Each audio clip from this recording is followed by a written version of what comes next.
Bienvenidos estudiantes a la primera clase tutorial de técnicas y prácticas contables del primer año A del CEPEM 66 Ruca Suyay. Mi nombre es Medina Luis Martín, seré su profesor y guía en el trayecto académico.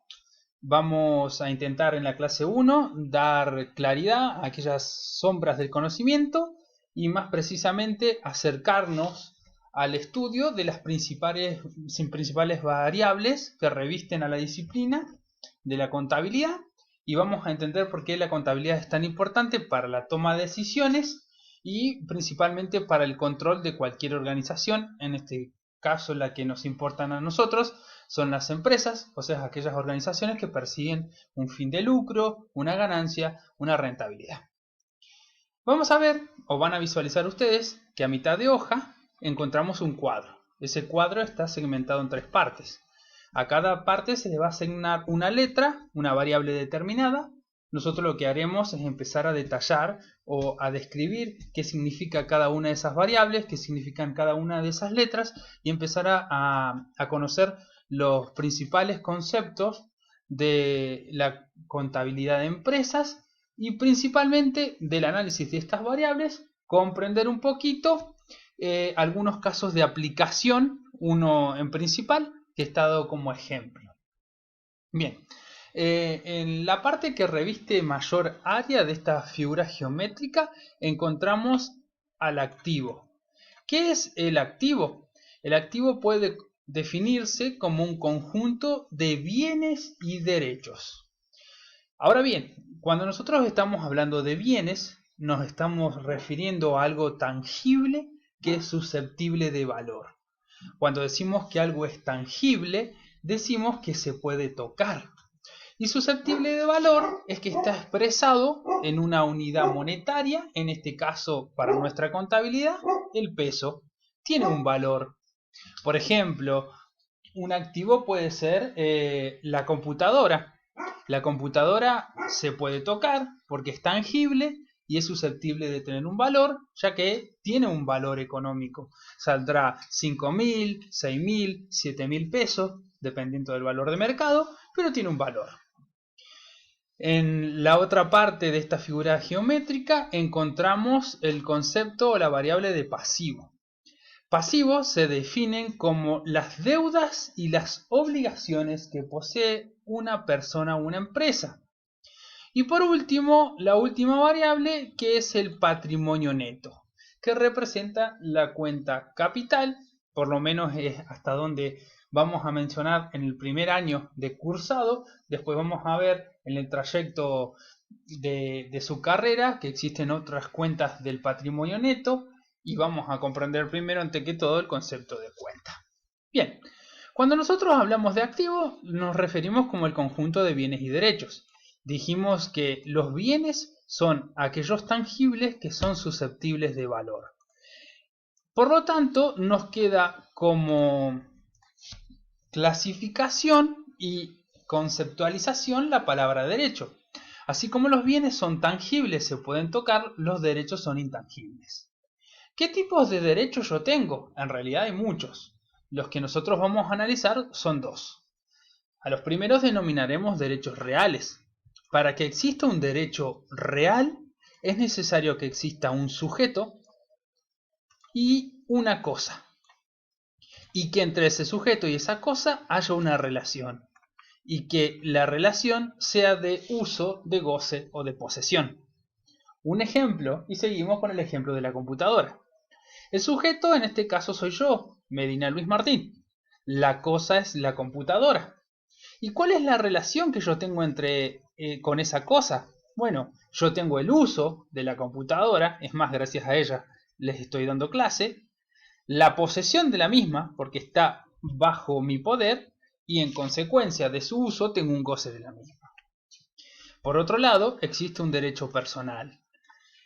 ¿Requisitos para que exista un derecho personal? Bueno, necesitamos que haya un sujeto, una parte que se llama deudor, otro sujeto y otra parte que llamaremos acreedor, y entre ellos está relacionada una obligación, y esa obligación puede ser de dar, de hacer o de no hacer.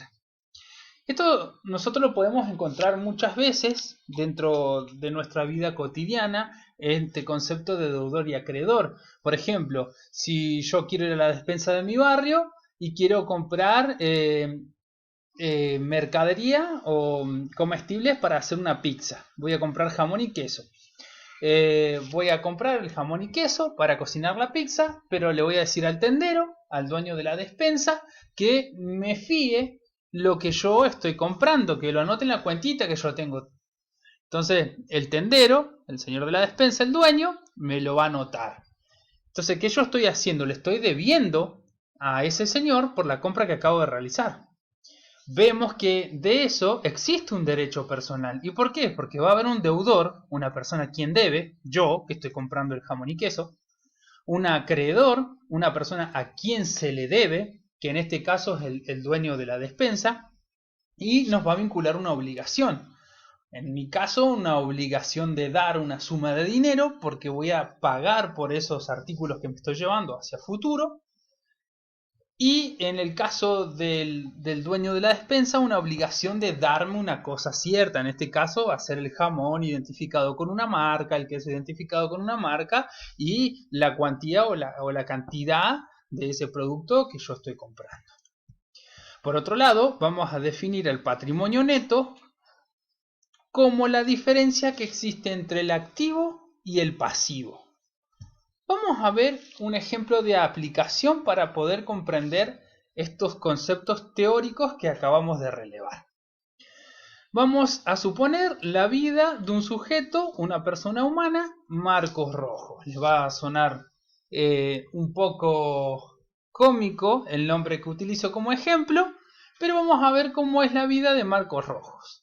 Marcos Rojo, dentro de su vida, tiene comprada una heladera que cuesta 500 pesos, una moto de 125 centímetros cúbicos que le salió 750 pesos, le debe a su hermano Miguel 500 pesos, en realidad su hermano Miguel le debe a él 500 pesos, perdón, y debe cuotas de la moto por 150 pesos.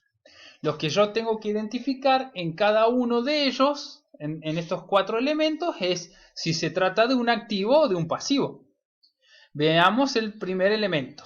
Dice que Marcos Rojos tiene una heladera que está valuado en 500 pesos. Veamos, ¿la heladera es un activo o un pasivo? Analicemos el concepto de activo. Conjunto de bienes y derechos. ¿Qué era un bien? Era algo tangible que era susceptible de valor. ¿A la heladera la puedo tocar? Sí, ¿verdad? Entonces tangible.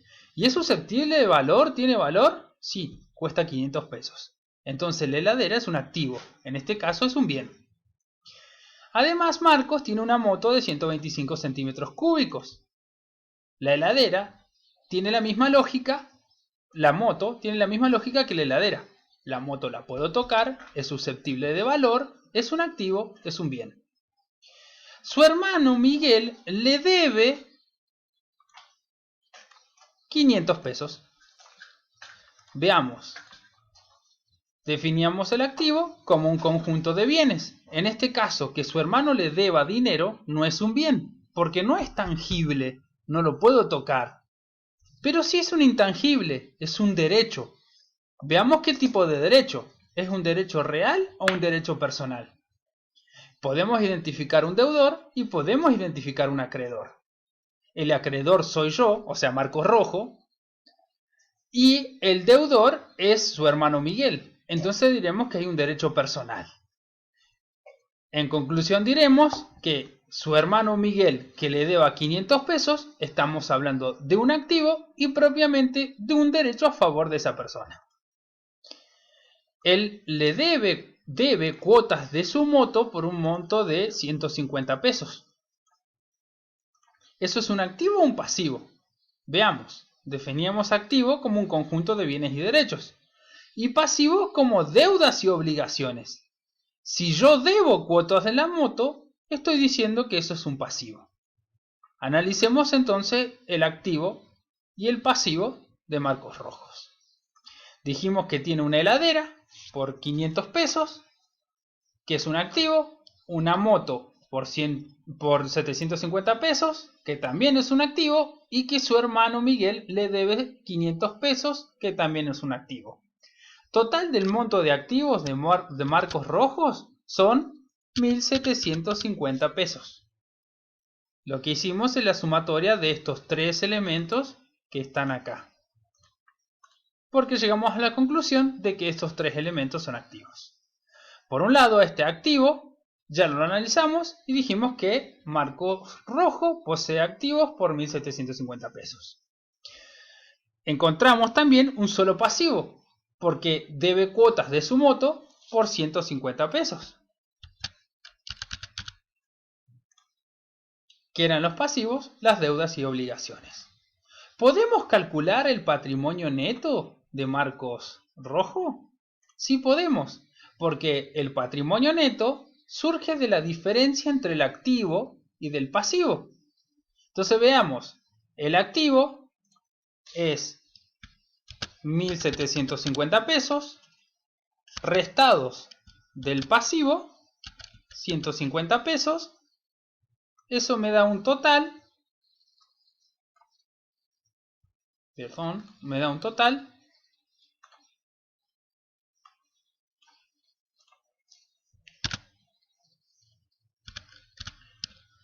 de 1.600 pesos. En la clase de hoy, en la primera clase, aproximamos los conceptos de las tres variables principales para empezar a comprender un poco esto de la registración contable, del activo, del pasivo, del patrimonio neto. Trabajamos un ejemplo simple de aplicación donde distinguimos de una serie de elementos cuáles eran los activos y cuáles eran los pasivos, como asimismo calculamos el patrimonio neto. Espero que se haya entendido y que les sirva para poder realizar la actividad práctica número 1.